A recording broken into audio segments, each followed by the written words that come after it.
Sudah seperti ini, apa kau masih tidak ingin bertanggung jawab? Ayah Luan menatap tajam Drago yang duduk di samping Ibu Rina. Hari ini, tepat di jam 8 malam Ayah Luan beserta keluarga memutuskan untuk mendatangi Drago dan Ibu Rina demi menuntut keadilan bagi Derel. Apa Derel hamil karena tanganku sedikit menahan tubuhnya yang berusaha menciumku? Drago menatap dingin Ayah Luan yang masih saja terus menajamkan matanya saat menatap Bu Rina. Dia sedari tadi sudah menahan diri untuk tidak terpancing. Tapi kalau melihat Luan yang masih saja seenaknya menuduh, dia jadi semakin kesulitan untuk tidak terpancing emosinya. Ini bukan masalah hamil atau bukan.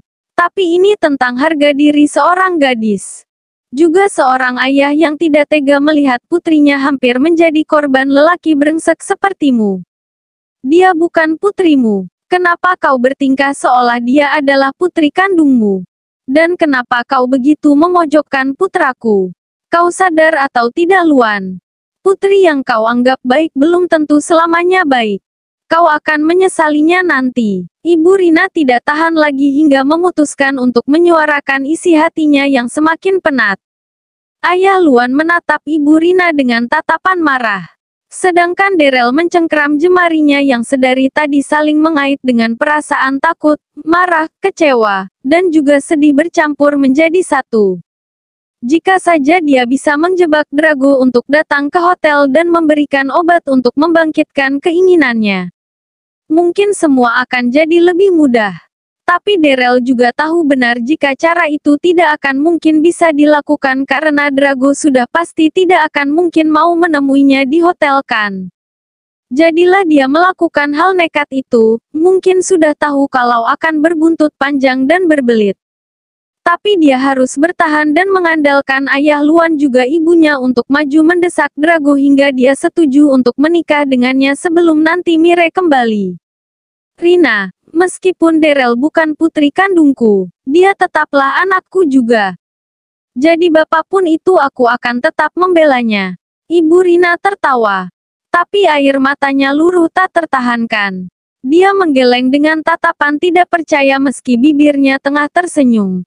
Luan, seberapa hebat lagi sandiwara yang bisa kau lakukan sudah puluhan tahun. Dan kau masih saja bersandiwara. Dan menganggap aku bodoh.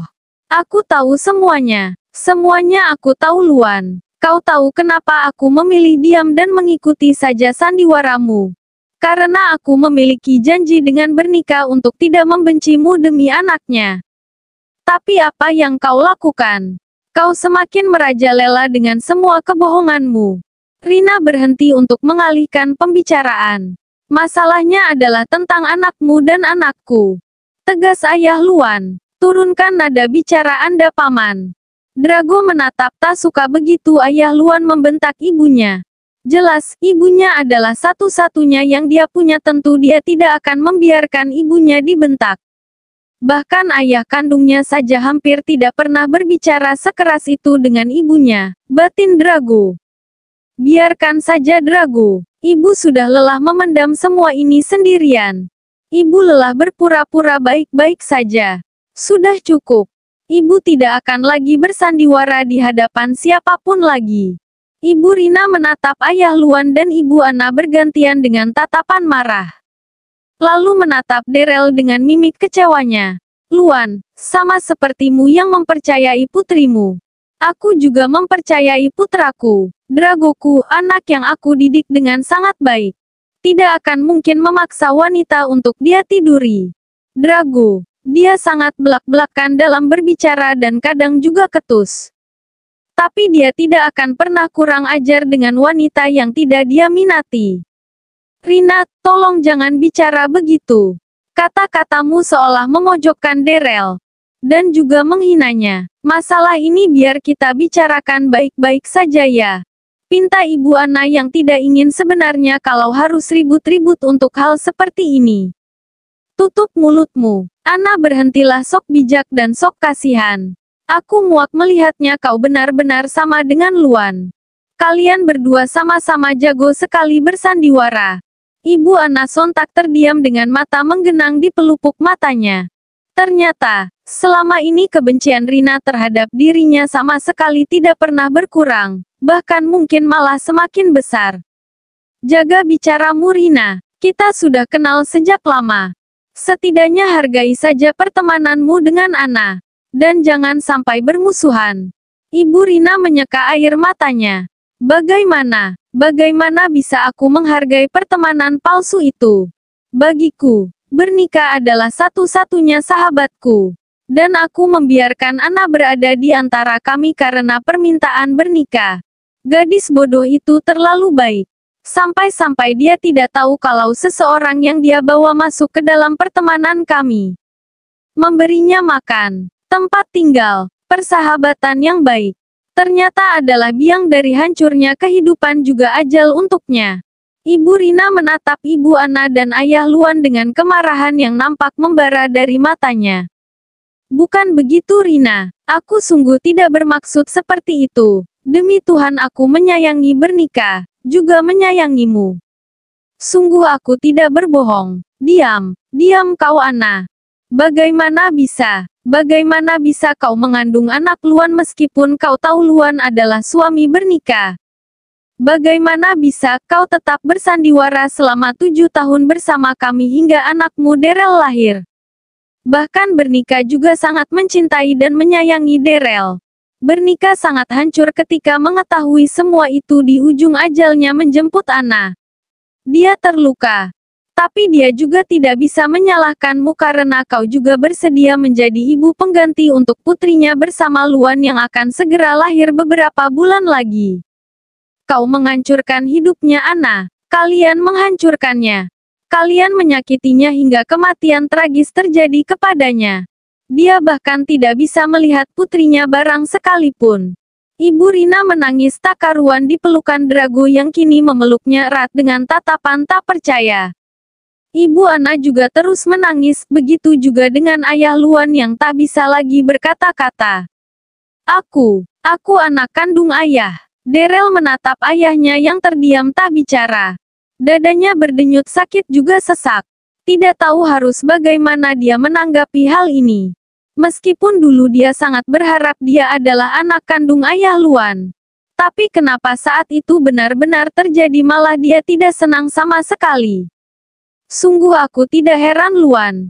Aku tidak heran karena kau selalu membanggakan Derel dan melabelkan Mire sebagai anak manja. Kau juga terus membujukku untuk mengubah perjodohan dengan Derel. Aku tahu kau ingin Derel bahagia karena kau menyadari Derel tertarik dengan Drago. Tapi, kenapa kau begitu kejam kepada Mire meskipun kau menutupinya dengan memanjakannya selama ini? Apa karena Mire adalah anak kandung Bernika denganmu? Jadi kau lebih mengutamakan Derel yang adalah anakmu dengan Ana? Bruk. Semua orang menoleh ke arah pintu yang kini sudah ada seorang gadis berdiri di sana. Mire terdiam dengan tatapan kosong. Matanya juga sudah tak tahu lagi seberapa banyak air mata yang membasahi pipinya. Mire terdiam tanpa bisa berkata-kata.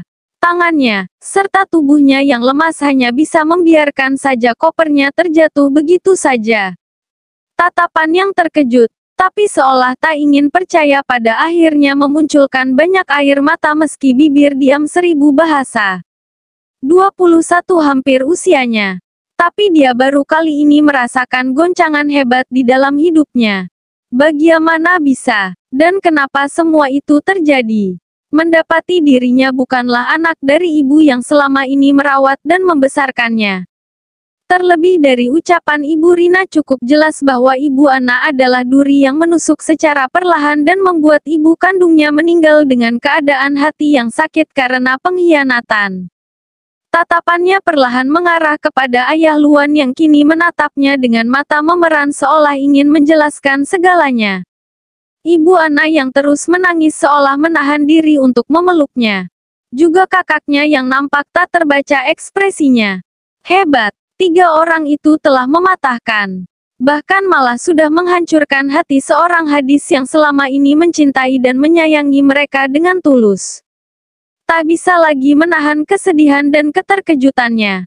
Tubuh Mire semakin melemas. Dia menggunakan satu tangan untuk berpegangan pada dinding agar berdirinya tetap seimbang. Tapi semua itu seolah tidak ada gunanya karena kedua kakinya malah semakin lemas dan hampir saja terjatuh kalau saja tidak ada Drago yang dengan cepat memeluk dan menahan tubuhnya. Tidak apa-apa, semua akan baik-baik saja. Aku bersamamu. Drago erat memeluk tubuh Mire, membawa wajah Mire yang sudah dipenuhi air mata itu ke dalam pelukannya. Mire, semua ini tidak seperti yang kau pikirkan. Kita pulang dan ayah akan menceritakan semuanya kepadamu. Ayo kita pulang. Ajak ayah Luan seraya berjalan mendekati Mire. Tapi sayangnya Drago menahannya dengan satu tangan terangkat ke atas kode untuk segera berhenti. Aku rasa, saat ini Mire sedang tidak bisa diajak bicara. Ayah Luan malah semakin membenci. Drago yang tengah memeluk Mire dan menyembunyikan wajah putrinya ke dalam dadanya. Padahal penting sekali menjelaskan agar Mire tidak salah paham. Dan tidak berpikir terlalu jauh dari fakta yang ada. Jangan ikut campur. Dia adalah putriku. Hakku untuk membawa kemana. Jadi karena itu Mire harus segera ikut bersamaku. Drago terdiam menahan marah. Bawa aku pergi Drago. Aku sudah tidak sanggup berdiri di sini lebih lama lagi. Ucap Mire pelan karena sungguh tubuhnya seperti kehilangan seluruh energi. Ya, Drago menoleh melihat ke arah ibunya. Dan ibunya mengangguk setuju. Saat ini dia memang sangat sedih. Tapi Mire jauh lebih sedih dan membutuhkan seseorang yang dia percayai untuk bersamanya. Darrell menatap kecewa perlakuan Drago kepada Mire. Padahal sebelumnya Drago sangat dingin terhadap Mire. Lalu sejak kapan mereka bisa sedekat itu? Malah terlihat seperti sudah terbiasa bermesraan. Apakah saat Drago mengunjungi Mire waktu itu? Padahal kau bisa bersikap lembut. Kenapa denganku kau tidak bisa? Ayah, ibu, apakah benar apa yang dikatakan Bibi Rina? Apakah benar Obu mengkhianati teman baik ibu? Lalu berselingkuh dengan suaminya? Sesampainya di rumah inilah yang ditanyakan Darrell. Sejenak dia memang harus melupakan tentang Drago dulu. Karena memastikan apa yang dikatakan Ibu Rina juga hal yang penting bagi Darrell saat ini. Ayah Luan dan Ibu Ana terdiam. Bukannya tidak ingin menjawab, tapi menceritakan masa lalu pahit itu juga membutuhkan kekuatan yang besar bagi mereka. Kenapa ayah dan ibu diam? Apakah diamnya kalian berarti mengiyakan semua ucapan Bibi Rina? Ibu Ana menghela nafas meskipun melakukannya sungguh sulit. Semua sudah terjadi seperti ini. Tidak mungkin juga dia terus diam dan membiarkan paran putrinya berpikir semakin jauh. Dulu, Bernika adalah tetangga ibu. Lalu setelah kedua orang tuanya berpisah, dia dibawa pergi oleh ibunya dan kami tidak lagi pernah bertemu. Suatu hari, kami kembali bertemu. Usia kami 19 tahun saat itu. Ibu ada di kondisi yang serba susah. Bernika datang dan mengulurkan tangan, serta bantuan dari banyak hal. Dia adalah gadis yang polos, sama seperti Mire sifatnya. Dia mengenalkan suami kepada ibu. Tapi sungguh ibu tidak memiliki niat untuk merebut suaminya. Hari itu, hari di mana pesta malam diadakan, ibu yang payah dalam meminum alkohol mabuk. Begitu juga dengan ayahmu. Kami tanpa sadar melakukan hal memalukan di rumah Bernika dan ayahmu tinggal. Ibu juga sakit, ibu juga kecewa dengan diri ibu sendiri. Di saat Bernika pergi untuk mengikuti lomba melukis di kota, suami dan temannya malah mengkhianatinya. Ibu sudah coba menjauh. Ibu menyembunyikan dengan rapat siapa ayah kandungmu karena tidak ingin menyakiti Bernika. Suatu hari Bernika datang menangis dan menceritakan masalah rumah tangganya yang belum juga dikaruniai anak. Saat itu usiamu sudah 4 tahun. Demi untuk menebus rasa bersalah itu, ibu menawarkan diri sebagai ibu pengganti bagi anak mereka. Tapi niatan itu malah menjadi pukulan menyakitkan tiada henti bagi Bernika. Ayahmu, dia setiap hari datang mengunjungi ibu demi memastikan anak yang ada di perut ibu. Hingga lama-kelamaan kami semakin dekat, dan kami tidak bisa mengontrol diri kami masing-masing. Kami Cukup. Daryl menutup kedua telinganya, lalu berlari menuju kamarnya karena sudah tidak tahan lagi. Kenapa kau bicara sedetail itu? Kau tahu seperti apa kesimpulan yang akan dipikirkan Daryl? Ayah Luan sungguh kecewa, tapi dia juga tidak mampu menghentikan ucapan ibu Ana tadi. Sudah sejauh ini aku tidak ingin berbohong. Kita salah, kita yang sudah menyakiti anak-anak kita. Kita menyakiti Rina, dan terutama bernikah. Ayah Luan mengepalkan tangannya. Kalau saja dia tidak sibuk memikirkan lukisan, semua ini tidak akan terjadi. Andai saja dia lebih memilih untuk fokus denganku, kami pasti bahagia sekarang ini. Tidak, bukan salahnya mencintai hobi itu. Yang salah adalah kita, jadi berhentilah mengelaknya. Mire terduduk di pasir pantai dengan tatapan kosong. Tidak peduli dinginnya angin malam yang disuguhkan alam. Tidak peduli seberapa berisik ombak yang datang silih berganti tiada henti. Hatinya masih tidak bisa menerima. Hatinya masih saja mengatakan bohong. Semua itu bohong. Dada yang sesak dan sakit pun tidak bisa ia pukul pelan seperti biasanya karena energi di dalam tubuh seolah dirampok sesuatu hingga tak tersisa. Ingin sekali berteriak untuk mengurangi rasa sakit. Tapi tetap saja tidak bisa. Bahkan menangis pun dia sudah tidak mampu lagi untuk melakukannya. Pejamkan matamu. Tidurlah. Besok pagi semua akan baik-baik saja. Aku ada di sini. Semua yang mencintaimu akan tetap bersamamu. Drago menutup mata Mire dengan telapak tangannya. Aku tahu pasti sangat menyakitkan untukmu, meskipun aku tidak tahu seberapa sakit. Tapi aku sangat yakin kau bisa melaluinya.